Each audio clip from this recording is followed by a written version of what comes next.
आज हमारे साथ में जो गेस्ट है अभी बैक स्टेज में, वो इंडिया के सबसे पॉपुलर मैथमेटिक्स के टीचर्स में से एक है। उनका जो यूट्यूब चैनल है उसके ऊपर 2 मिलियन से ज्यादा सब्सक्राइबर्स हैं और करोड़ों व्यूज है। उनके चैनल का नाम है Abhinay maths. Please give an energetic and warm welcome to the one and only Abhinay Sharma sir.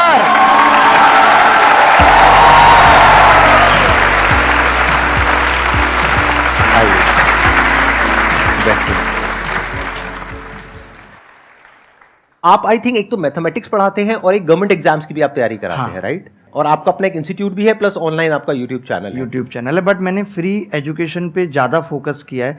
मतलब ये ट्रेंड जो कि यूट्यूब पे भी फ्री पढ़ाया जा सकता है स्ट्रक्चरल वे में, ये हमने शुरू किया। उससे पहले कोई कंप्लीट पढ़ाने के बारे में नहीं सोचता था। यूट्यूब को लोग ऐसे लेते थे कि यार ये प्रमोशनल है, बट हमने कंप्लीट सिलेबस किया और बच्चों से वो कनेक्टिविटी बनाए रखी कि आप यहाँ से पढ़ के भी सेलेक्ट हो सकते हो। और मैंने खुद अपने आप को पहले प्रूव भी किया कि मैंने 5 बार वो एग्ज़ाम क्वालिफाई किया। तो हमेशा से ये था कि बच्चों को क्लास में सिर्फ पढ़ाना मेरा मकसद नहीं होता था। मैं कहता था कि इनको बांधे रखना बहुत ज़रूरी है। तो अब हम तो किसी के अंडर पढ़ाते थे।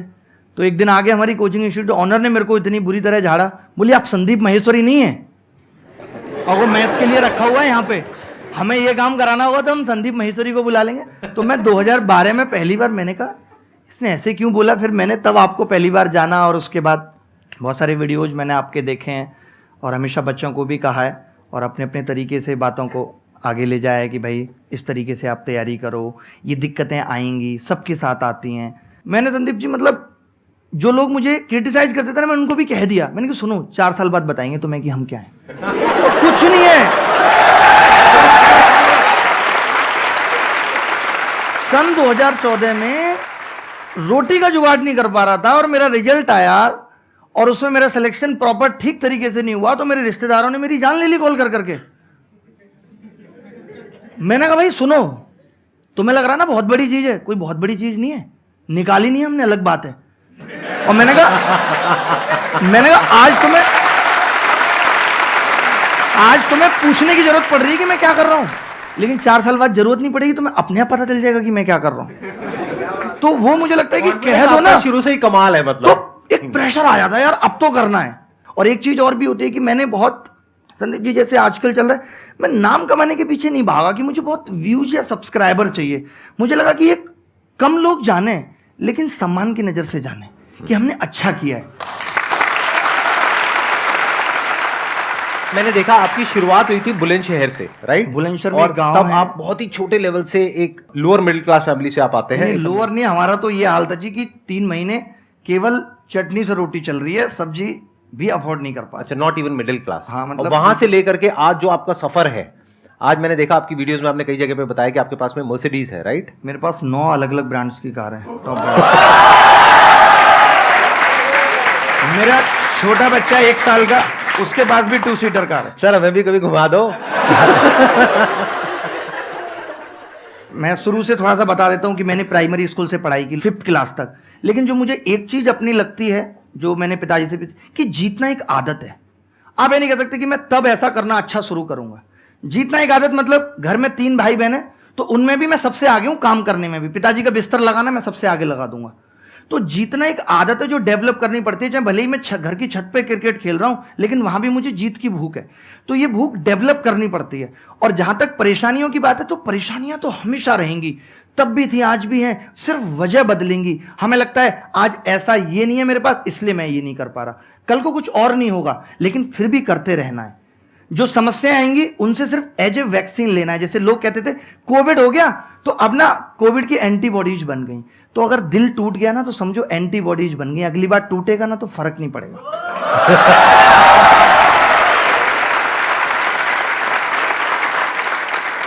जो लोग खुशी में ज्यादा खुश हो जाएंगे, फिर दुख आता है तो तुरंत, जैसे कोई रिश्ता शुरू ही होगा पागल हुए जा रहे हैं, अलग ही दुनिया में चले गए। वही लोग दुखी हैं, दुखी वही लोग हैं। वरना आप देखो कि जो नॉर्मल रहते हैं कि ठीक है कोई आया कोई चला गया, ठीक है, पता भी नहीं चला कब आया और कब चला गया। हाँ, जैसे यहां पर होने वाला है कि बाहर कोई पूछती भी नहीं थी, अब बिल्कुल साथ में बैठी हुई है, इधर भी, और फिर आई और चली गई। ये भी मोटिवेट, हम तो जब ट्यूशन पढ़ते थे, हमारा स्कूल तो हमेशा लड़कों वाला रहा, बट हमने ट्यूशन हमेशा वो लगा जहाँ 2-3 लड़कियां हैं। पता है उससे क्या होता था, यार मैं पढ़ के जाऊंगा, पहले टीचर पूछेगा झट से जवाब बता दूंगा। तो आपको इस चीज को भी नेगेटिव नहीं लेना कि लड़कियां उनकी जाके बीच में बैठो, सवाल बताओ सबसे पहले ही पढ़ के जाओ। सब यार इसको सब आता है, यार आपका नंबर मिलेगा क्या?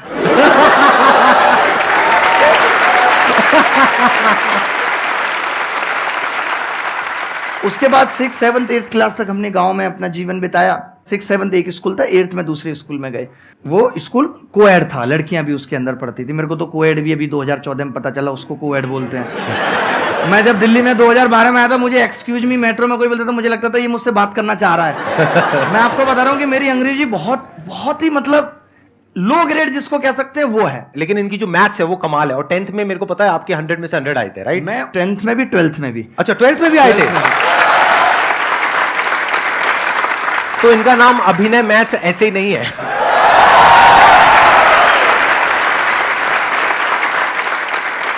हमारे टाइम पे पास होना इज ए बिग चैलेंज, कि आप अगर पास हो गए हो तो ये बड़ी बात है। क्योंकि हमारी क्लास में जब मैं 60 बच्चे थे तो उसमें 24 फेलियर थे जो पिछले साल फेल हो चुके थे। उनको भी पास कराने की मैंने जिम्मेदारी ली थी। मैंने कोशिश करूंगा सवाल बताने, क्योंकि गणित में ही फेल हो रहे थे वो लोग, और गणित अपना अच्छा था। 10th में तो मुझे बहुत हाई ग्रेड फीवर भी था, बट मैंने पेपर अपना आधे टाइम में निपटा लिया था। वो कैसे ऐसा हो पाया था, क्योंकि मैं ना गणित बहुत पढ़ता था। जैसे बहुत पढ़ने का मतलब है कि मैं कॉपी पे कॉपी बना रहा हूँ। मैंने बिजनेस चालू कर दिया था। सरकारी स्कूल में कुछ हो ना हो काम चेक होता है, तो मैं बच्चों को ना वो गणित की कॉपियां बना बना के बेचता था। 10 की कॉपी 5 का पेन, डबल रेट 30 रुपए।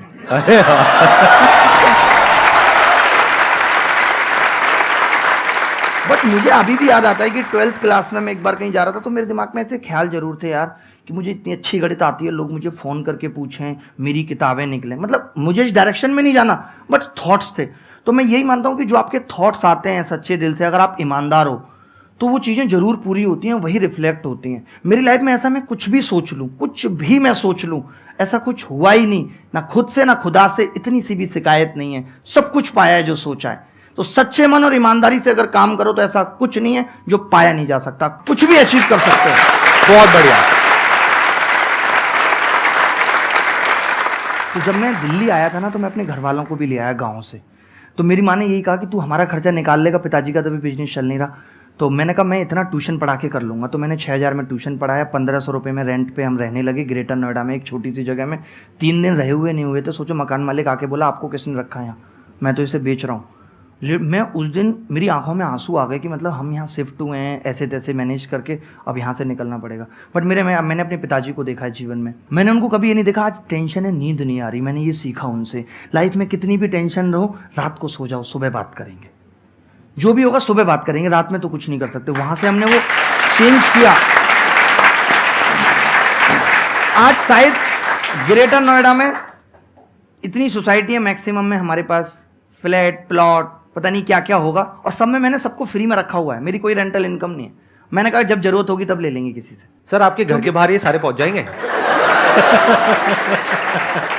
ग्रेटर नोएडा में ये था कि भाई नहीं, एक मिनट सर, मेरे को काफी इंटरेस्टिंग लग रहा है। आप ये कह रहे हैं ग्रेटर नोएडा में आपके फ्लैट्स हैं और वहां पे लोग रह रहे हैं, लेकिन आप उनसे रेंट नहीं लेते हैं? रेंट नहीं ले रहे, मतलब अभी देने भी कोई आता है, जैसे शुरुआत हुई अभी जैसे एक नया लिया, तो मैं कहता हूँ कि जरूरत होगी तब ले लेंगे, अभी आप रख लो, आप अपना काम चलाओ। और ऐसे कितने आपके 2000 5000 10,000 कितने फ्लैट्स हैं? मतलब इतने फ्लैट्स नहीं है, बेसिकली मेरे पास विलाज ही है सारी। अच्छा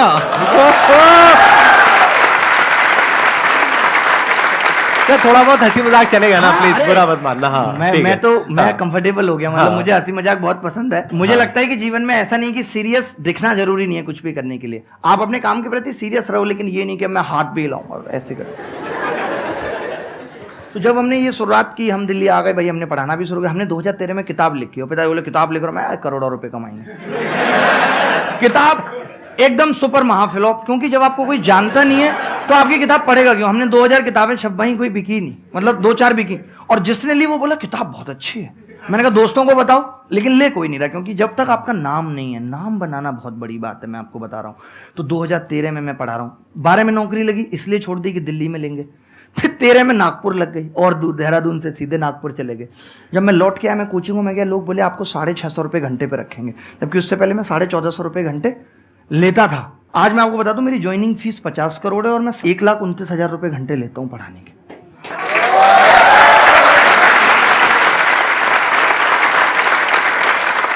मेरे को थोड़ा झटका लगा है, तो मैं थोड़ा समझना चाहूंगा। आप क्या कह रहे हैं? मेरी ज्वाइनिंग फीस 50 करोड़ रुपए जैसे है। मैं अभी कहीं पढ़ा रहा हूँ, कहीं काम कर रहा हूँ, आप आगे बोलो कि यार अब आप हमारे यहाँ आ जाओ वहां से छोड़ के सब कुछ, तो मैं 50 करोड़ डिमांड करूँ। कराए मैंने अभी कल परसों किसी को। अच्छा, ठीक है।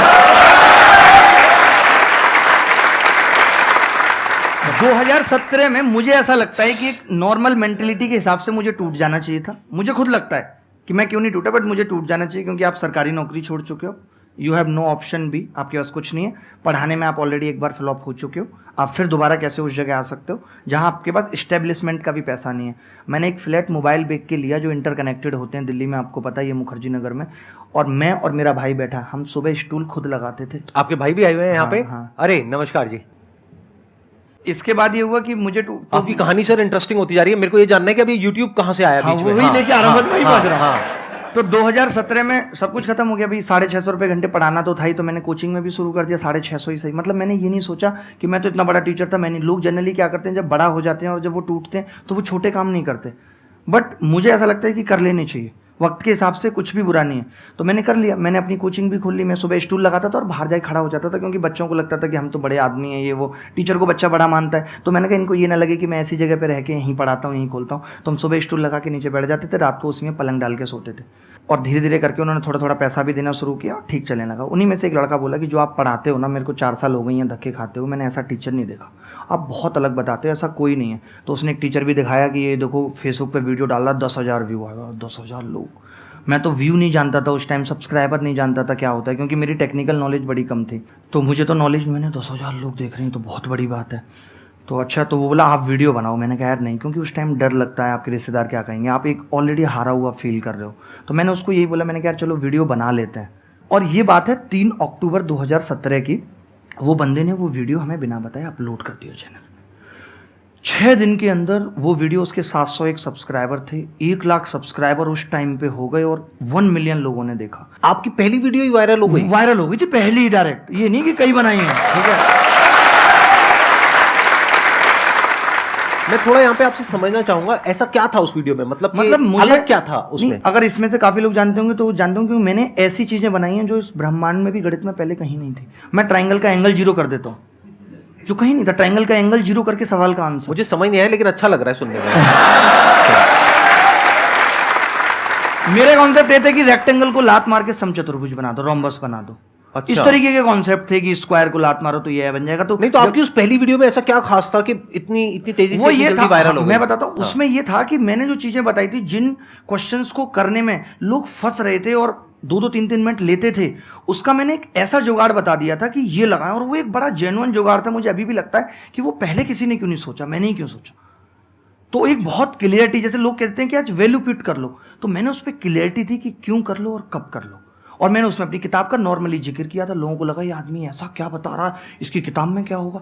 मेरी किताब पर डे 5-5-6 लाख की बिकने लगी। किताब है ही नहीं, एग्जिट ही नहीं कर रही, फ्लॉप हो चुकी, तो पढ़ी है, छपा ही नहीं हमने, लेकिन वो बिकने लगी वेबसाइट से।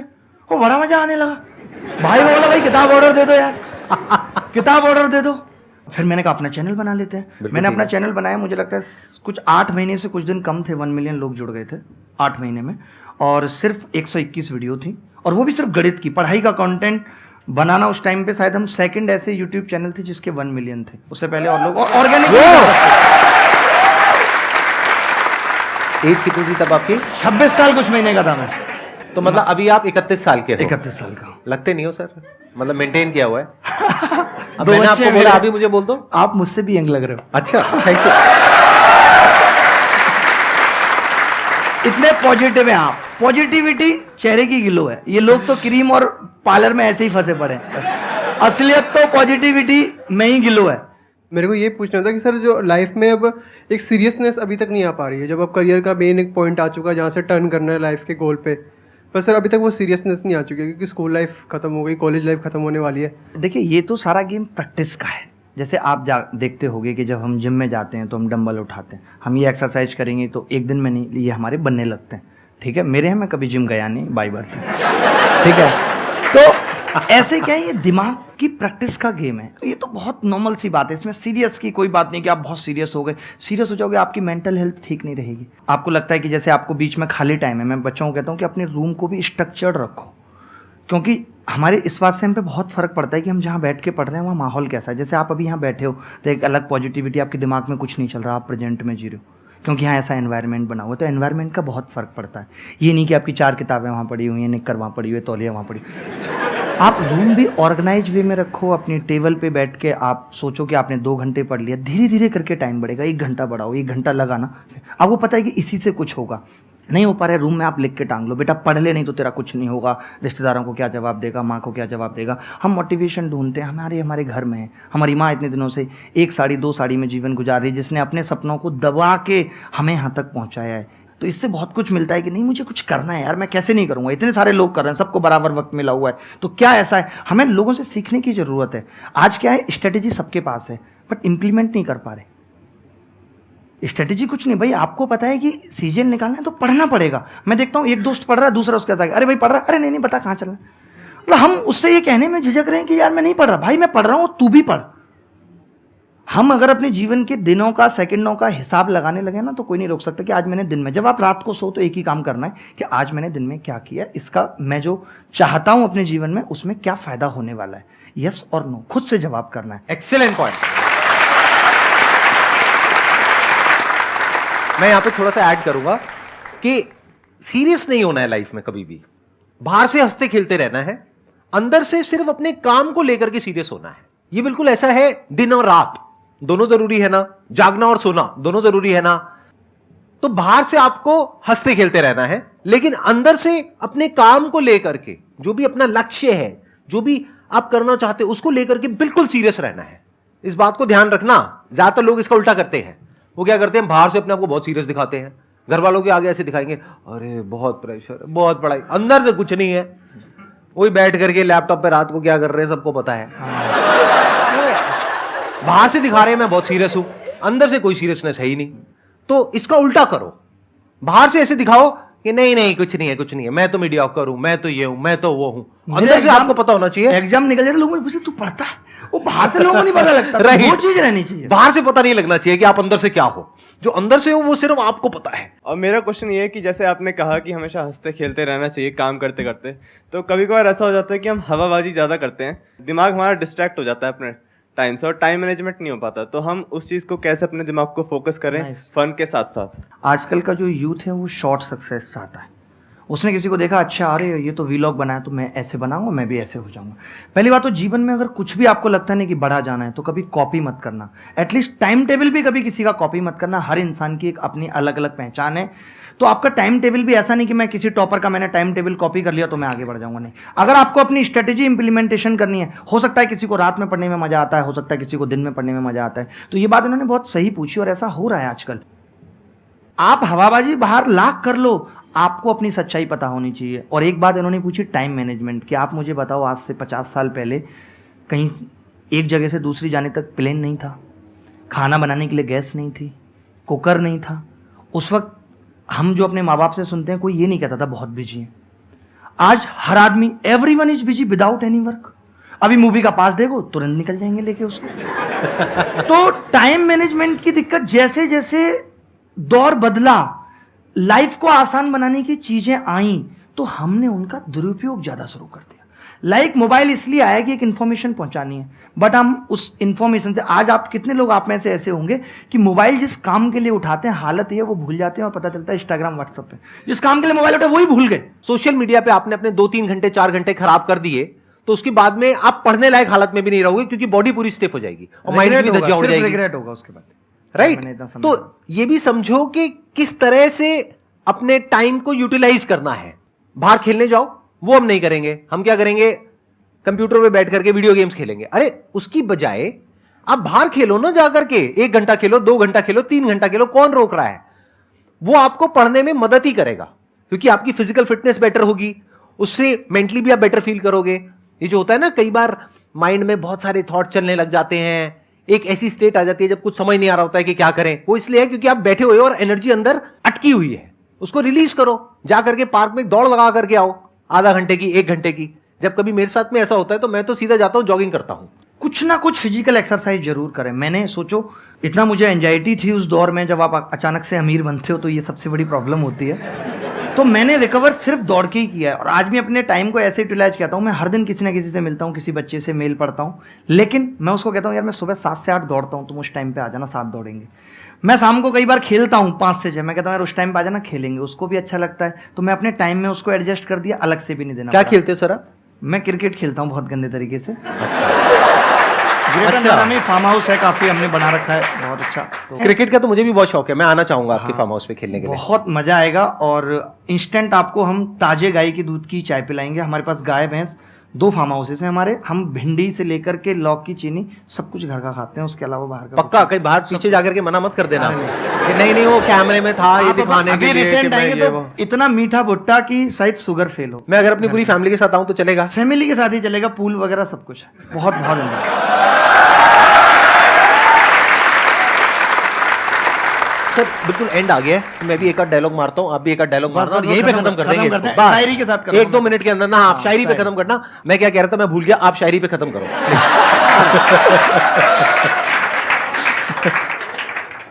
जैसे कहा था ना कि जीतना एक आदत है, जब आपके अंदर सारी क्वालिटी आ जाती है ना आगे बढ़ने की, तो वो स्टेट पैदा हो जाती है कि अब मुझे डर नहीं किसी गुमराही का, हर रास्ता तुझ तक जाता है। मुझे खोने का डर ही नहीं है, मेरे पास इतने रास्ते हैं कि मैं अपनी मंजिल पे ही पहुंचूंगा। एक मैं कहता हूं कि मुझे याद तुम हो, लेकिन मुझे याद भी है अपनी, कभी यूं भी याद आओ मैं खुद को भूल जाऊं। जब हम कुछ करते हैं ना तो खुद को भी भूल जाएं, इतने डूब जाएं उस चीज में, तब जाके कुछ बड़ा होता है। और परेशानियां हमेशा आएंगी, गम मेरे साथ बड़ी दूर तक गए, पाई ना मुझ में थकान तो वो खुद थक गए। गम को sir thank you so much for coming sir, बहुत मजा आया, बहुत बढ़िया सेशन। मुझे ऐसा लग रहा है कि कोई बड़ा भाई किसी जन्म का बिछड़ गया है। अरे सर